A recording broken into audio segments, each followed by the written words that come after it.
Lur, sego kuwinge akeh, ora ana sing mangan. Ya apa nek digawe sego goreng? Ikutana ya.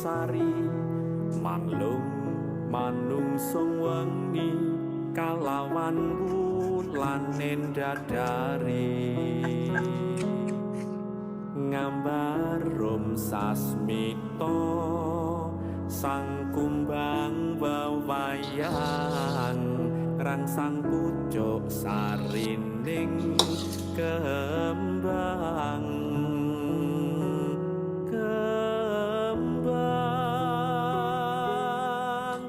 kusumaning ratri mung sawiji. Iki lur segone mae wis mateng. Tak incipane sik ya. Sajroning ati kang suci. Enak lur segone goreng.